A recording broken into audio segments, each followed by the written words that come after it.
Hey, this is Quinn, your favorite plumber, here to congratulate you Diamond Hands, Stonk Trade, and GameStop lovers.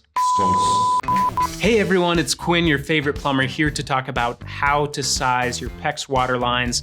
This applies to PEX, copper, and at the end of the video, we're gonna talk about the difference between PEX A and PEX B and how that can affect your sizing. This video is based on the 2018 Uniform Plumbing Code. We're gonna use what's called the 75% method, which is the easiest method, especially for private residents and all you DIYers. If you're making an addition or starting from scratch, we've got a lot of comments asking for this video, so I hope this helps. Let's get started. Okay, the first thing we need to do is size our water meter or verify that our existing water meter has capacity to expand on whatever project we're working on. So size the meter and the water supply for the building. In this example, we have our water meter here. We have a water heater. We have a kitchen sink, a bathroom group downstairs, which is comprised of a lav, a toilet, a shower, and a bathroom group upstairs with the same fixtures. In this example, in my awesome art, I have the blue drawn out as cold water lines, and then the pink is gonna be our hot water lines.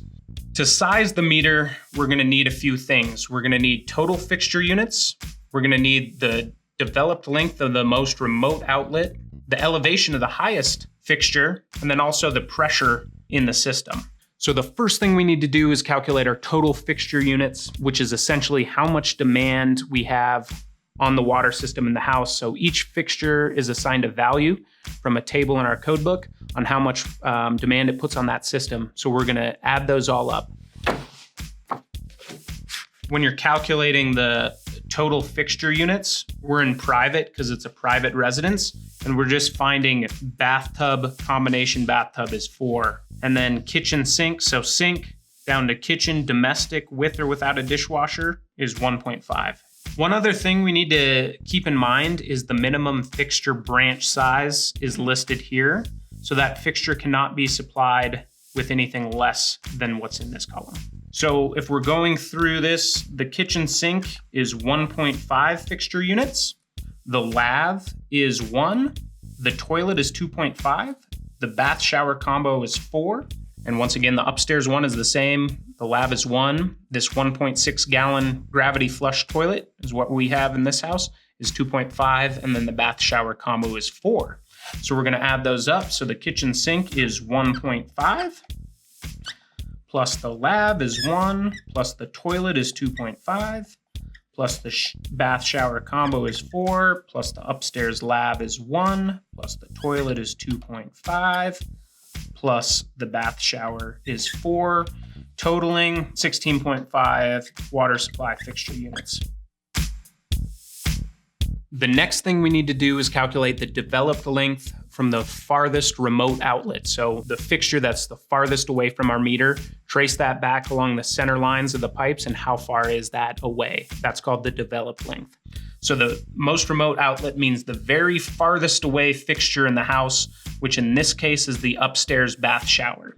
And so once we find that, the developed length is basically tracing center line.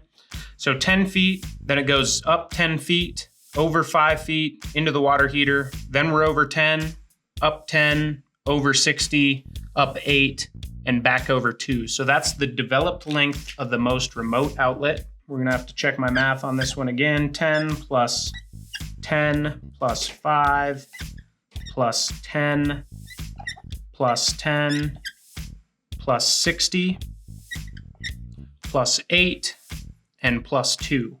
So this is gonna be the developed length of the most remote outlet is 115 feet. The next thing we need to do is calculate the elevation of the highest fixture. So what is the difference between the elevation of the meter to our most highest remote outlet? So in this example, we have a fixture on the second floor, and in this example, we'll say it's 12 feet higher. So from here to our meter, this will be 12 feet.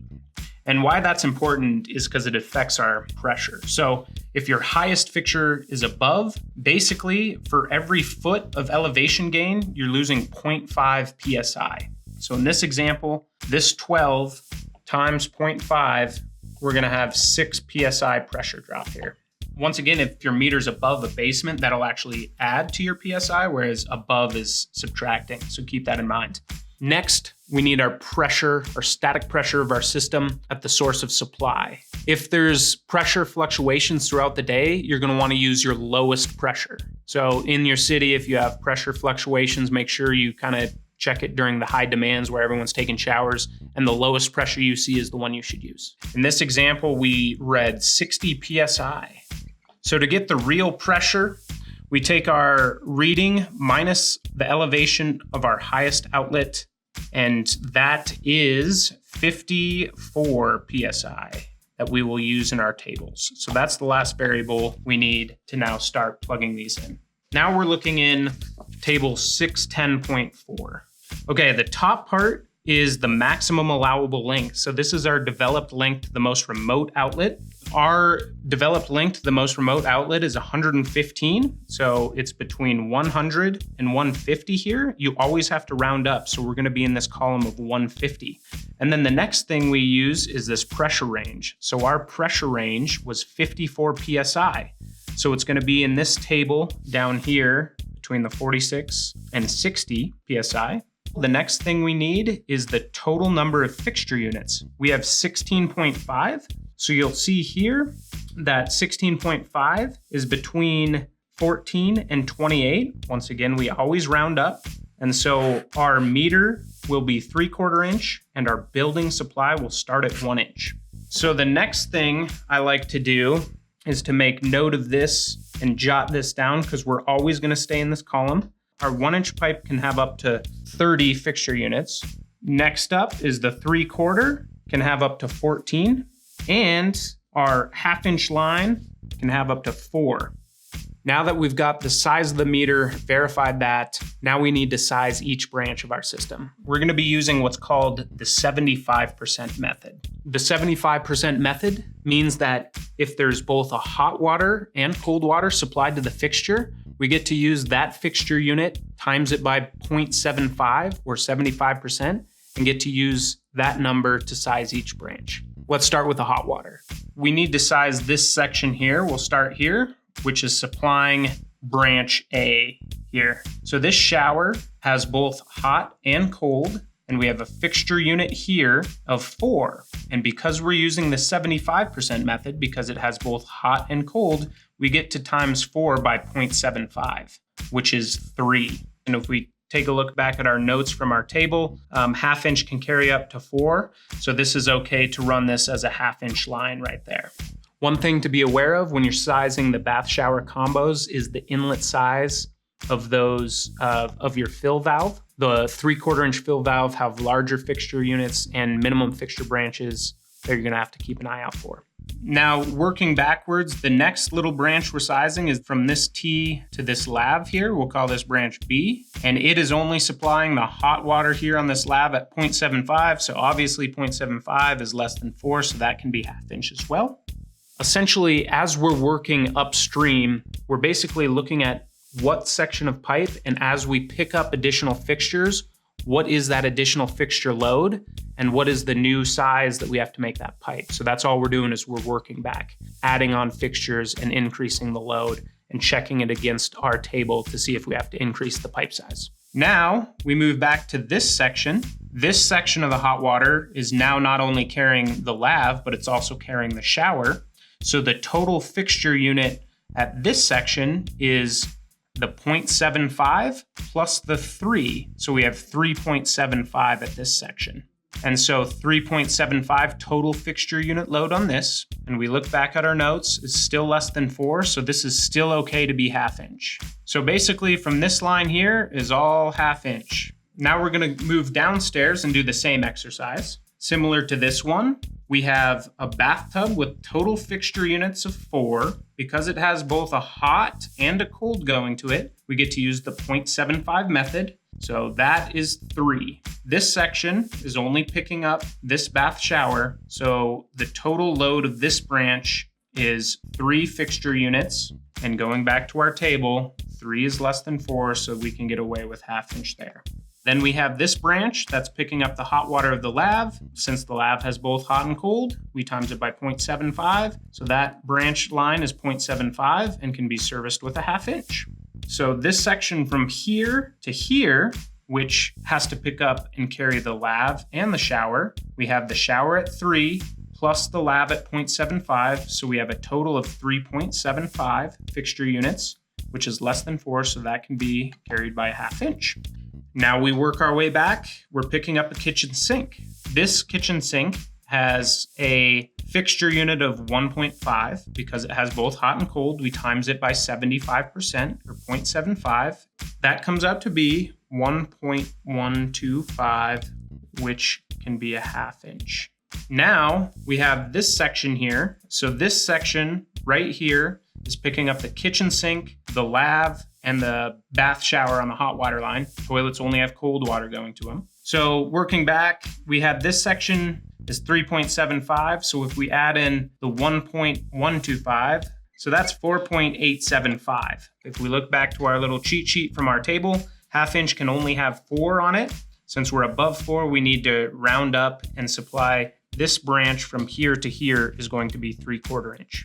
So now when we teed in this section, so this section is 4.875 fixture units. And then our upstairs total load from this section, picking up everything upstairs, is 3.75. So we add 3.75 to 4.875, and we get 8.625. 8.625 is still less than 14, so we're still okay with 3/4 inch here. We are now done sizing our hot water side. So in summary, from here to here is 3/4 inch. All of upstairs is 1/2 inch. And then down here, it's 3/4 inch. To here, our kitchen branch is 1/2 inch. And then it transitions to 1/2 inch here to supply 1/2 inch to the lav and bath shower. Next, let's take a look at cold water. So it's the exact same thing. We're still using our cheat sheet. We'll start up here on the shower. Shower is 4. Because we have both hot and cold going to this fixture, we can reduce the load on the system using our 75% rule to get 3. So this branch is 3, and back to our cheat sheet, 1/2 inch can carry up to 4. So this is 1/2 inch here. Now we're looking at the toilet branch. This toilet, because it only has cold water, we can't reduce it with our 75% rule and have to use the full fixture value of 2.5 here. And we're gonna do this section from here to here. Because this section is carrying downstream fixtures of 2.5 and 3, the total load for this is 5.5 here. So 5.5 is greater than 4, so this section has to be 3/4 inch. Now we size our lav. Lav has both hot and cold. Its fixture value is 1, so we can times it by 0.75, so this branch is 1/2 inch. There's no fixtures between here and here, so now we're gonna size from this section, and its upstream value is the lav at 0.75 plus 5.5, which is this section's value. So now that branch is 6.25, which back to our cheat sheet has to be 3/4 inch. So we got all the upstairs branches done. We'll do the same here. Bath shower is 4 times 0.75 because we both have hot and cold. Am I getting repetitive yet on that? That's 3, which is adequate for 1/2 inch.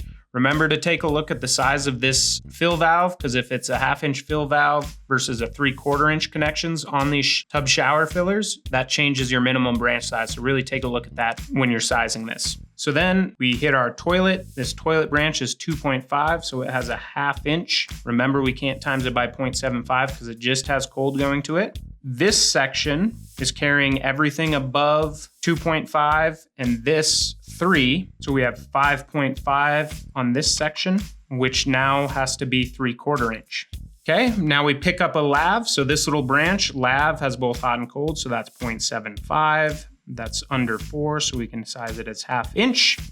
And now this section is picking up everything upstream, which is now the 5.5 plus our additional lav. So we got 6.25 here, and that is 3/4 inch.